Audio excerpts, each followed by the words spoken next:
My business collapsed. My son refused to help 40 years building Meridian tools from nothing, and it all crumbled in 6 months. When I called Nathan, my Harvard MBA son, who I'd worked 16-hour days to put through college, he said bailing me out would teach me the wrong lessons about fiscal responsibility. So there I was, 65 years old, sleeping in a Honda Civic with $73 to my name, while my own son worried that helping his father might hurt his professional reputation. Sometimes in chess, you sacrifice your queen to reveal the true king. I just never thought my son would be the one pushing the pieces. If you've ever built something from scratch and watched it die, if you've ever wondered whether your children would choose you or their image when everything falls apart, if you're listening to this during your commute, wondering what your family would really do if you lost it all tomorrow, this story will show you exactly who people become when the money runs out. Because the knock on my car window that morning didn't just change my life. It revealed a secret that turned my son's betrayal into the biggest mistake he'll ever make. The knock on my window changed everything. 6 months earlier, I'd been Theodore Walsh, founder and CEO of Meridian Tools, sitting in a conference room that smelled of success and coffee, watching my son present his latest quarterly analysis. 40 years I'd spent building that company from a Detroit garage into a legitimate industrial equipment supplier worth $2.8 million annually. More importantly, we'd built something that mattered. 30 employees who felt like family, not numbers on a spreadsheet. Nathan had joined us straight from Harvard Business School 5 years back. MBA summa cum laude.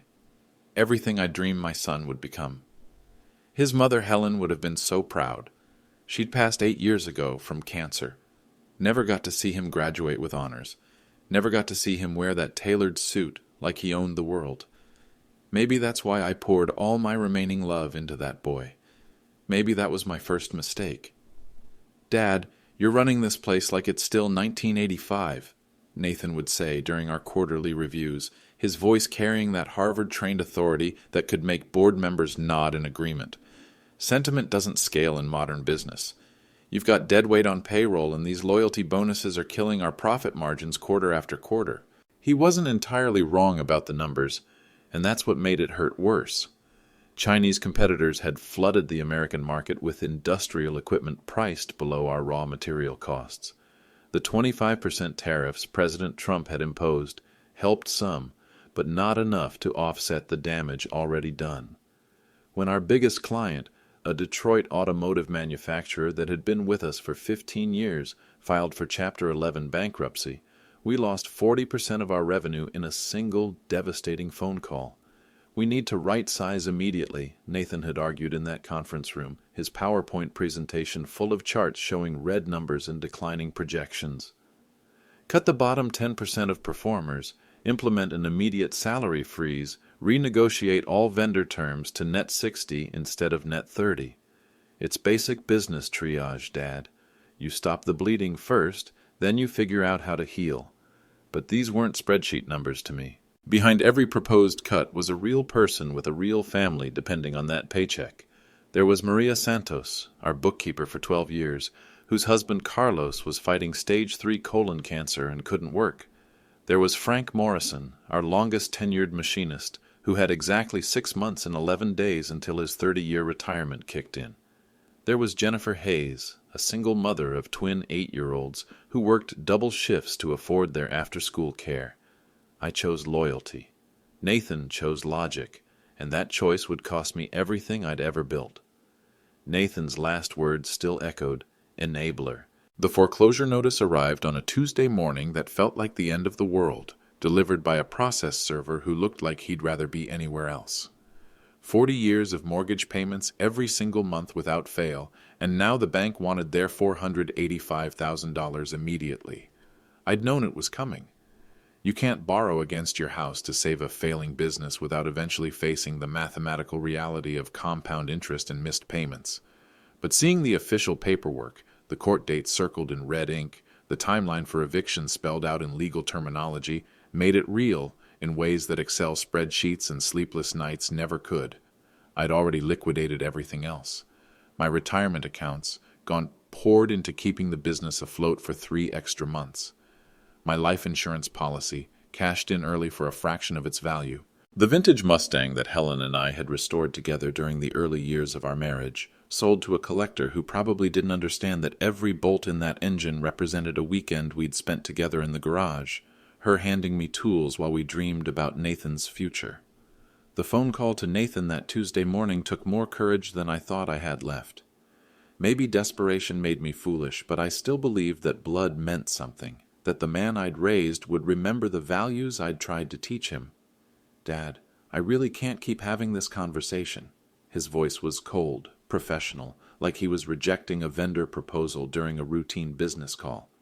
"You've made a series of financially irresponsible decisions over the past 6 months, and now you want me to enable more of the same behavior pattern." "Nathan, please, I'm losing the house. Helen's house. The place where you grew up, where we taught you to ride your bike in the driveway. I just need a bridge loan. Something to buy time while I figure out." To buy time to do what, exactly? To continue making emotional choices instead of logical ones? "Dad, sometimes love means letting people face the natural consequences of their actions. It's called tough love, and it's what you should have learned from your business failure." The irony was perfect and painful. The son I'd raised to be better than me was now lecturing me about consequences while I stared at a foreclosure notice. The Honda got repossessed the same week on a Thursday afternoon that rained like the sky was crying. $340 a month I could no longer afford, payments I'd never missed in 4 years of ownership. The repo man was professional about it, almost apologetic, but he still took my keys and my dignity in the same transaction. I managed to negotiate keeping it for one final weekend. Just enough time to move what little I could salvage into a storage unit and figure out what came next. What came next was sleeping in a car I technically no longer owned, in the parking lot of Mel's Diner, where Nathan and I used to get chocolate chip pancakes after his Little League games. He'd been 8 years old then, gap-toothed and proud, always wanting to tell me every detail about every inning while syrup dripped down his chin. I'd called him one more time that Thursday night, sitting in that Honda with everything I owned crammed into the back seat like some desperate refugee from my own life. "Son, I know you think this is helping me learn some important lesson about fiscal responsibility, but I'm 65 years old. I'm sleeping in my car.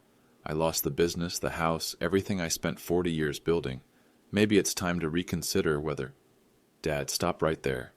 His voice carried that Harvard-trained authority that could silence boardrooms. "This is exactly the kind of emotional manipulation that got you into this financial mess in the first place. You think throwing your problems at other people is going to magically solve them? You think making me feel guilty about your poor business decisions is effective leadership?" Behind him I could hear Emma's voice, something about healthy boundaries and breaking enabling cycles, the kind of psychology buzzwords they probably discussed at Goldman Sachs happy hours while sipping $100 wine. "I raised you better than this," I said quietly, my voice breaking despite my efforts to stay strong. "You raised me to clean up other people's mistakes instead of letting them learn from natural consequences. I'm done with that destructive role." The line went dead. So did something fundamental in my chest. But that morning, everything I knew was wrong. The knock was gentle but insistent, the sound of someone who had important business but understood the delicate nature of approaching a man sleeping in his car.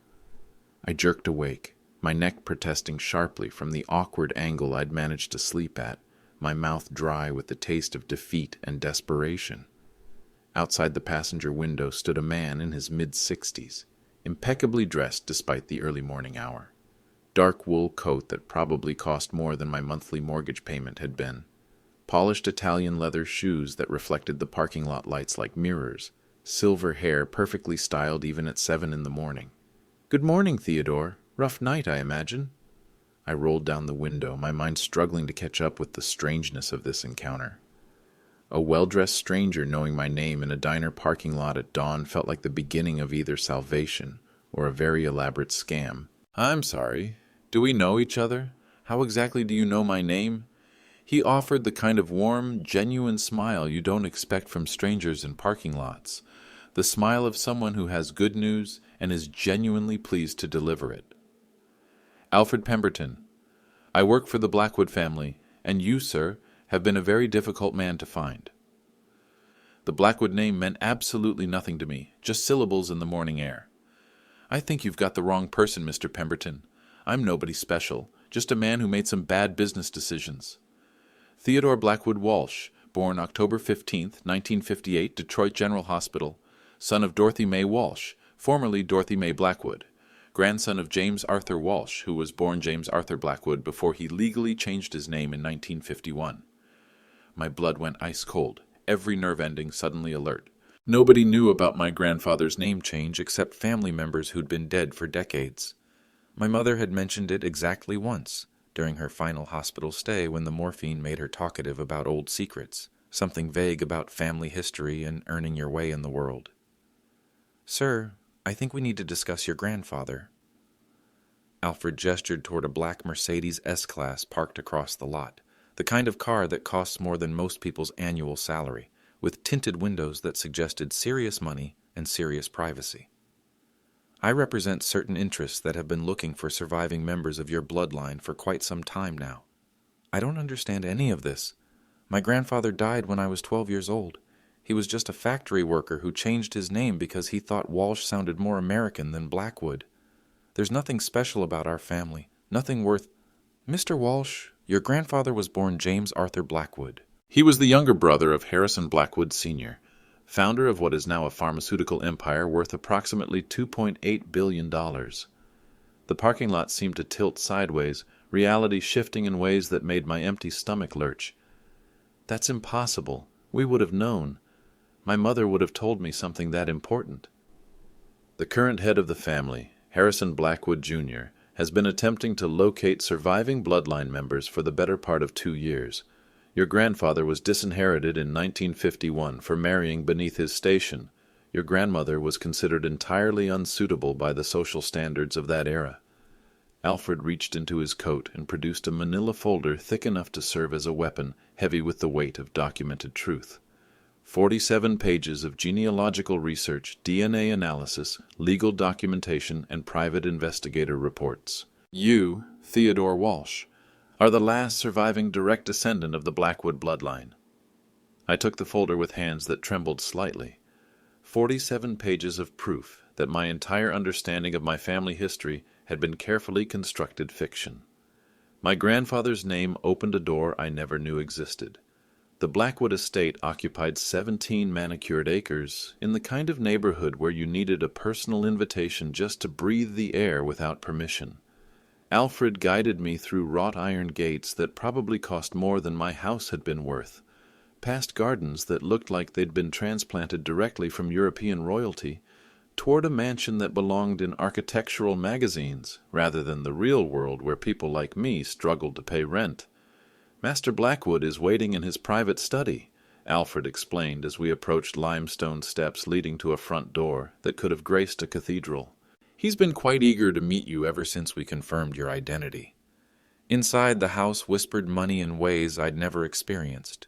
Not the flashy wealth of lottery winners or tech entrepreneurs, but the quiet, established power that comes from generations of compound interest and careful investment. The hallway floors were genuine Italian marble, the kind you see in museums. The paintings looked like they belonged in the Louvre, and for all I knew, they were originals worth more than most people's retirement accounts.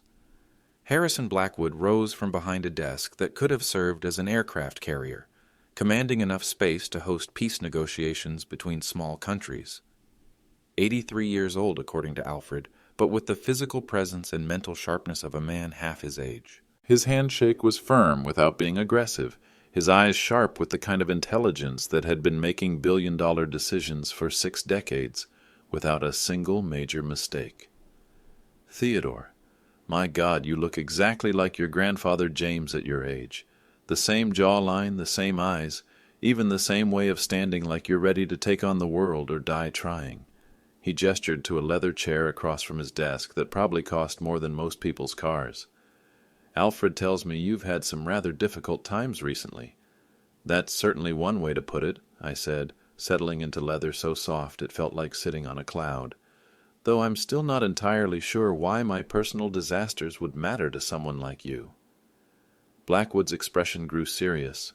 the kind of gravity that comes when billionaires discuss matters that could change lives forever. Because, nephew, I've been watching you very carefully for the better part of 2 years. The word nephew hit me like a physical blow to the chest. You've been watching me? The genealogical research was just the beginning of a much more comprehensive investigation.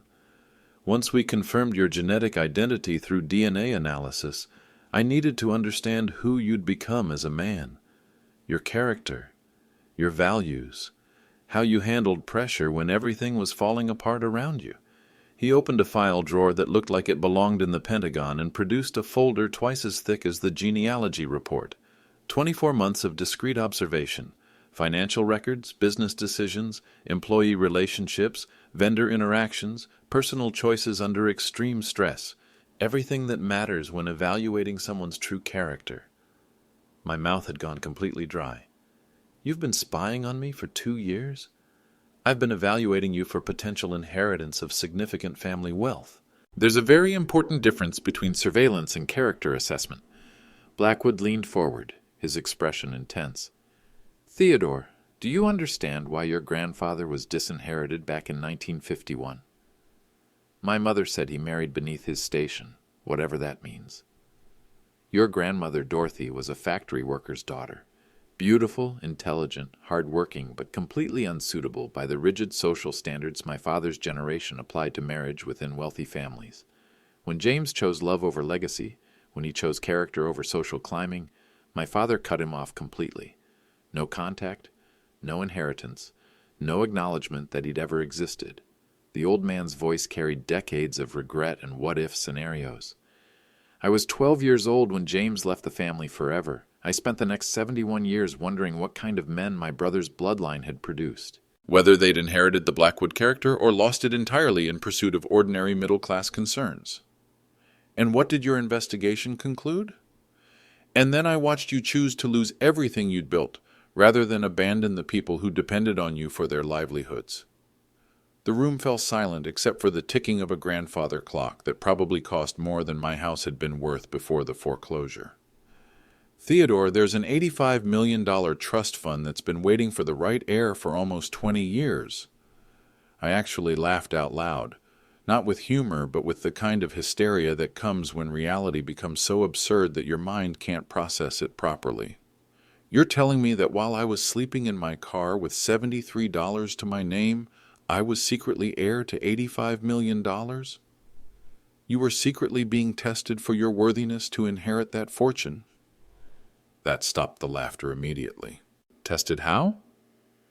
Blackwood stood and moved to the window overlooking his estate, 17 acres of perfectly maintained wealth. Money reveals the character, Theodore. Poverty tests it. I've given fortunes to family members who proved themselves completely unworthy within months, charitable foundations that became personal piggy banks, investment funds that became gambling addictions. He'd been watching me lose everything. I want to meet my son immediately, I said, my voice carrying a firmness that surprised even me. Blackwood raised a distinguished eyebrow. I'm not sure that's advisable, given his recent behavior toward you during your most difficult period. I'm not looking for his approval or his understanding. I'm looking for his complete and undivided attention, probably for the first time in years. Alfred cleared his throat diplomatically from the doorway. Sir, young Mr. Walsh is currently at his office, Morrison and Partners, Midtown Manhattan. Should I arrange for transportation? Call him directly, I said. Tell him his father needs to speak with him immediately about an urgent family matter. Tell him it cannot wait until this evening or this weekend. 2 hours later, Nathan walked into Harrison Blackwood's study, looking like a man who'd been summoned to his own execution. His $2,000 Armani suit was perfectly pressed, his Harvard MBA confidence only slightly rattled by the obvious wealth surrounding him. When he saw me sitting comfortably across from one of America's most powerful billionaires, his confusion was almost comical to witness. Dad, what is this exactly? Who is this gentleman? And why did his personal assistant call my office saying there was an urgent family emergency that required my immediate presence? Nathan, I said with complete calm, I'd like you to meet your great cousin Harrison Blackwood. He owns and operates Blackwood Pharmaceuticals, which you might recognize as one of the largest privately held companies in the United States. Nathan's face went through several distinct expressions: confusion, skepticism, disbelief, and finally a kind of calculating assessment that his investment banking wife had probably taught him. "Dad, if this is some kind of elaborate scheme to manipulate me into giving you money—" "Theodore," Blackwood interrupted with smooth authority, "perhaps you'd like to explain the family connection to your son?" I pulled out the thick genealogy report and slid it across the polished table toward Nathan. "Your great-grandfather's name was James Arthur Blackwood. He legally changed it to James Arthur Walsh in 1951 when he married your great-grandmother, who the family considered socially unsuitable." Nathan picked up the folder with the kind of careful attention he usually reserved for merger documents, his investment banker mind automatically analyzing documentation for authenticity and legal validity. His expression changed dramatically as he flipped through pages of birth certificates, marriage records, DNA analysis results, and legal documents bearing official seals. This appears to be completely legitimate." "Quite legitimate," Blackwood confirmed with quiet authority, "which brings us directly to the matter of your father's inheritance." "Inheritance?" Nathan's voice cracked slightly on the word. Blackwood opened another folder, this one containing legal documents with the kind of prestigious letterhead that charges $1,000 per hour for basic consultation. "An $85 million trust fund, established in your great-grandfather's name over 2 decades ago, with very specific provisions for character-based distribution to worthy heirs." Nathan's mouth opened, then closed, then opened again like a fish gasping for oxygen. No sound emerged for several long seconds. "The trust," Blackwood continued methodically, "was designed with careful legal provisions to ensure that Blackwood family wealth only passes to individuals who demonstrate proper moral character, integrity under extreme pressure, unwavering loyalty to people who depend on them, character that transcends personal financial circumstances." I watched Nathan's face carefully as the full implications began to sink in. "Your father has spent the last 6 months being comprehensively evaluated for this inheritance." "Evaluated in what way exactly?" "By losing everything he'd built over 40 years and choosing to maintain his ethical principles anyway." Nathan's voice dropped to barely above a whisper. "You've been watching us this entire time? We've been watching your father's behavior under extreme stress. Your personal conduct was an unexpected and rather disturbing variable in our assessment." The color drained completely from Nathan's face. "My personal conduct?" I leaned forward in my chair. "The part where you abandoned your father when he desperately needed help. The part where you called helping family enabling destructive behavior. The part where you allowed me to sleep in a car rather than compromise your precious social status or your wife's opinion of your professional reputation. Dad, I was genuinely trying to teach you important lessons about fiscal responsibility, and you were trying to teach lessons to a man who'd already learned them 40 years ago, when I started that company with borrowed tools and determination." Blackwood's voice cut through our tension like a judicial pronouncement. "Nathan, are you aware of what your father actually did when his business began failing catastrophically? He made a series of emotional decisions instead of logical business decisions that any competent MBA would have recommended. He chose to mortgage his own home rather than fire loyal employees who depended on their paychecks. He liquidated his entire retirement savings to keep health insurance active for families facing medical emergencies. He chose personal poverty over betraying people who had trusted him with their financial security." Nathan's Harvard-trained confidence was visibly cracking. "That's not sustainable business practice according to any modern management theory." "That's character," Blackwood said with finality. "The kind of character that earns genuine respect, builds lasting loyalty, and proves worthiness for significant financial responsibility." I stood up slowly. "Nathan, I spent 6 months believing I'd failed completely as both a businessman and as a father. Turns out I was only 50% wrong about that assessment." Nathan's face went white when he saw the number. "So let me understand this situation correctly." Nathan's voice barely reached above a whisper, his Harvard-trained composure completely shattered.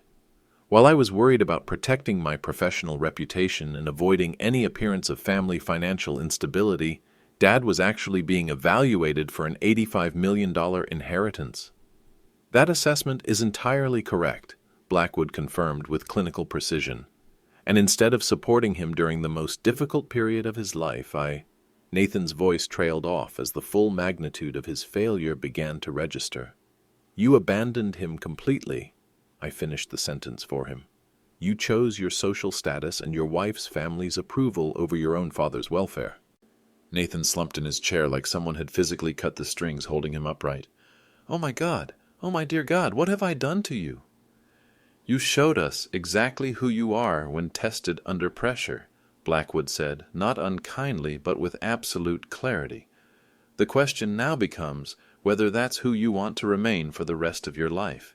Nathan's phone buzzed insistently against the silence. He glanced at it automatically, then looked genuinely stricken. It's Emma. She wants to know if I'm still planning to meet her parents for dinner tonight to discuss our real estate investment strategy. The same parents who think your father is beneath their elevated social level? I asked. Dad, you don't understand the enormous pressure I'm under at Morrison and Partners.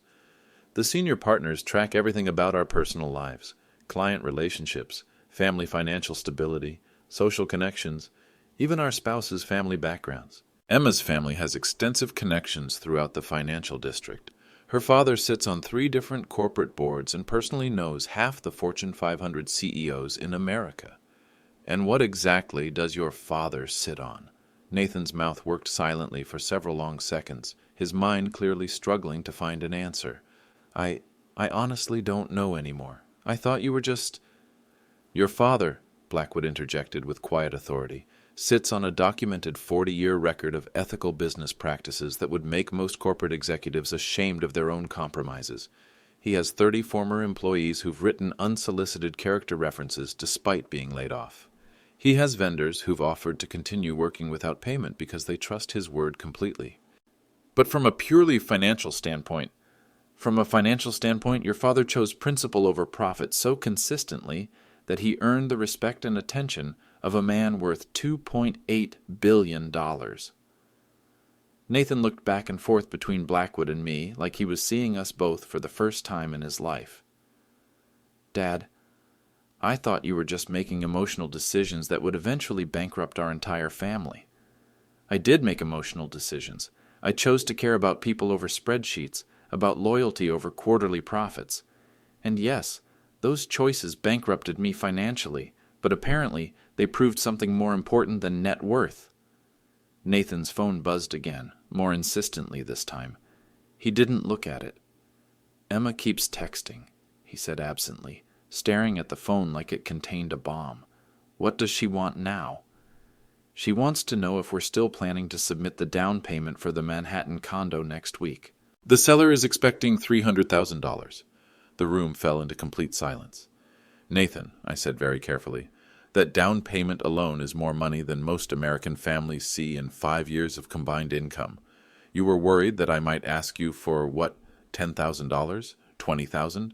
To help me avoid sleeping in my car like a homeless person? It's not about the actual amount of money, Nathan said weakly, but his voice lacked any conviction. It's exactly about the money and what you prioritize when resources become limited, Blackwood corrected with prosecutorial precision. It's about what you value when forced to choose between competing interests. Nathan's voice broke completely. I prioritized all the wrong things, didn't I? Yes, I said simply. You did. Nathan looked up at me with tears forming in his eyes for the first time since his mother's funeral. Dad, how do I possibly fix this? How do I come back from abandoning my own father? You start by remembering exactly who raised you and what values he tried to instill. I remember everything. I remember you driving me to baseball practice every Tuesday and Thursday for 6 consecutive years, never missing a single game. I remember you skipping important client meetings to attend my school plays where I had 3 lines. I remember you working 16-hour days so I could attend Harvard without accumulating any student debt. Then why did you... Because Emma said that successful people have to make hard choices that less successful people can't understand. Because my MBA program systematically taught that emotional considerations compromise sound business judgment. Because everyone in my social circle views family financial problems as evidence of personal weakness and poor planning. And what do you see now when you look at this situation? Nathan was quiet for a very long moment, thinking. I see a man who chose character over comfort consistently for 40 years, and a son who chose comfort over character the moment it became inconvenient. Then Nathan said something that broke my heart completely. Dad, I'm exactly what you raised me not to be, and I don't know how to live with that realization. The words hung in the air like smoke after a gunshot, carrying a devastation I'd never heard from Nathan before, not even during the darkest days after his mother died. This was different. This was the sound of a man recognizing himself and being horrified by what he found. I spent 4 years at Harvard learning about optimization and stakeholder value and strategic resource allocation. They never once offered a single class on what to do when your father calls you crying because he's lost everything he worked for. He stood up abruptly and began pacing the length of Blackwood's study like a caged animal, his expensive suit suddenly looking like a costume that no longer fit properly. You know what Emma said when you called that night? When you were desperate enough to ask for help? She said, "This is exactly the kind of enabling behavior that creates long-term dependency cycles. If you give him money now, he'll never learn to solve problems independently." And you believe that assessment? I wanted to believe it because believing it was convenient, because helping you would have cost us the condo down payment we'd been planning for 2 years, because it would have meant explaining to Emma's parents why I was bailing out what they called a failed businessman, because it was psychologically easier to call it tough love than to admit I was choosing my social status over my father's welfare. Nathan stopped pacing and turned to face me directly, his eyes red with unshed tears and barely contained rage at himself. You know what the absolute worst part is? I've been telling myself for 3 solid months that I was actually helping you, that this was some kind of character-building exercise that would ultimately make you stronger, that you needed to experience natural consequences to grow as a person. Nathan, no, let me finish this confession because I need to say it all out loud. I convinced myself that letting you lose your house was an act of love, that refusing to take your phone calls was setting healthy boundaries, that watching you sleep in your car was somehow necessary for your personal development and long-term financial responsibility. His voice grew stronger and angrier, but the anger was directed entirely at himself. I turned abandoning my father into a fucking business school case study that I could present to Emma's parents as evidence of my mature decision-making capabilities. Blackwood raised an eyebrow at the profanity, but remained silent, clearly understanding that Nathan needed to complete this emotional purge. Dad, do you know what I told my colleagues at Morrison and Partners when they asked about your situation during our monthly partner meetings? I said you were learning important lessons about fiscal responsibility. I said that sometimes even parents need tough love from their adult children. I said, Nathan's voice cracked completely. I said that successful people cannot be held responsible for their relatives' poor financial decisions. I felt something cold and final settle in my stomach. You discussed my personal situation at work. Emma thought I should get ahead of any potential reputation issues. She was worried that word might somehow get out about your foreclosure, and she wanted me to have a consistent narrative that demonstrated sound judgment. Reputation issues. Morrison and Partners conducts comprehensive background checks on family financial stability for all senior associates. Partners with relatives in financial distress are statistically more likely to commit fraud or embezzlement, so the firm monitors these situations carefully. The pieces clicked into place with sickening clarity. You weren't just protecting your social status. You were literally protecting your job and your career advancement. I was protecting our entire future, Emma's and mine. The partnership track at Morrison is worth $15 million in guaranteed income over the next decade. One family financial scandal could derail everything we'd worked toward. So instead, you derailed your father. Nathan slumped back into his chair, all the fight gone out of him. Yes, that's exactly what I did. Blackwood cleared his throat diplomatically. Nathan, do you remember what your father taught you about loyalty during your childhood? He taught me that loyalty is earned through consistency, that you stand by people who stand by you. That character is defined by what you do when nobody's watching, and nobody will ever know the difference. And yet when everybody was watching, When Emma and her family and my colleagues were all paying attention, I failed every single lesson he ever tried to teach me. Nathan pulled out his phone and stared at the screen displaying 16 missed calls and 37 unread text messages. Emma knows something's wrong. She can always tell when I'm not following our agreed-upon schedule. What will you tell her about today? The truth, I guess. That my failed businessman father just inherited $85 million, and I'm the idiot who chose a Manhattan condo and social climbing over basic family loyalty. That's not the complete truth, I said quietly. Nathan looked up with something that might have been hope. What do you mean? The complete truth is that the money was never the point of any of this. The complete truth is that you had a fundamental choice between protecting your father and protecting your image, and you chose image without hesitation. Dad, I know I failed completely. The complete truth is that every value I spent 18 years trying to instill in you got discarded the exact moment they became inconvenient for your career advancement. Please, I can fix this somehow. I can make this right between us. How exactly do you propose to do that? Nathan was quiet for several long moments, and when he finally spoke, his voice was barely audible. I honestly don't know. I don't know how you come back from abandoning your own family when they needed you most. You start, Blackwood interjected gently, by understanding that earning forgiveness is fundamentally different from expecting it. But I had one final card to play.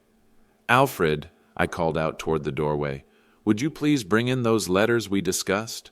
Alfred returned moments later carrying a manila envelope thick enough to contain a novel, setting it on Blackwood's massive desk with the kind of reverence usually reserved for religious artifacts or legal documents that could change lives forever. What exactly is this? Nathan asked, eyeing the envelope suspiciously. Character references, Blackwood explained with quiet authority. 30 individual letters written by your father's former employees after they learned about his personal situation. I opened the envelope carefully and pulled out the first letter, written on personal stationery in careful handwriting. This one's from Mariah Santos, our bookkeeper for 12 years before the layoffs. I cleared my throat and began reading aloud. Mr. Walsh kept our health insurance active for 3 full months after letting us go, paying the premiums directly from his personal checking account. When my husband Carlos was hospitalized for cancer treatment, those 3 months meant the difference between his recovery and our complete financial bankruptcy. We will never forget that kindness. Nathan's face went pale as paper. This one's from Frank Morrison, our longest-tenured machinist. I pulled out another letter. I was exactly 6 months from retirement when the layoffs happened. Mr. Walsh personally called 3 of his competitors to recommend me for immediate placement. He gave up a potential equipment sale to make sure I could finish my 30 years and receive full pension benefits. Dad, you never told me about any of... This one's from Jennifer Hayes, production supervisor and single mother. I continued reading. Mr. Walsh could have avoided personal bankruptcy by cutting salaries across the board by 20%. Instead, he mortgaged his own home to keep our paychecks at full amount. My twin daughters never missed a meal because their boss chose their welfare over his own financial comfort. I set the stack of letters down carefully. 30 people, Nathan. 30 families whose lives were protected because I consistently chose character over cash flow. And they wrote these letters without being asked? Alfred's investigation discovered them, Blackwood confirmed. Apparently word had gotten out through industry networks about your father's personal situation. These people wanted to create a permanent record about the kind of man Theodore Walsh really is. Nathan picked up one of the letters with hands that shook slightly, reading it silently while his investment banker mind tried to process the implications. Here's the thing you completely missed, I continued. These people didn't just work for Meridian Tools. They believed in what we were building together. They trusted me with their careers, their families' financial security, their futures. And when the business failed, they understood why I made the choices I made. And I told everyone you were fiscally irresponsible. You told everyone I was putting emotion ahead of logic. You missed the point entirely. Nathan set down the first letter and picked up another, reading more quickly now. This one says you drove to 3 different emergency rooms looking for Frank's wife Margaret when she had her heart attack. It was a Tuesday night. Frank couldn't leave his shift, but somebody needed to make sure she received proper medical attention. This one says you paid for Maria's son's school clothes out of your own pocket when Carlos was too sick to work. The kid was starting high school. First impressions matter at that age. This one says... Nathan's voice trailed off as he continued reading. This one says you gave Jennifer your personal pickup truck when hers broke down, and you let her keep it for 6 months until she could afford a replacement. She needed reliable transportation to get to her new job. I needed her to succeed. Nathan looked up at me with something approaching awe. You gave away your truck? I gave away a vehicle I could eventually replace. She couldn't replace her livelihood if she couldn't get to work. That's when my son finally understood.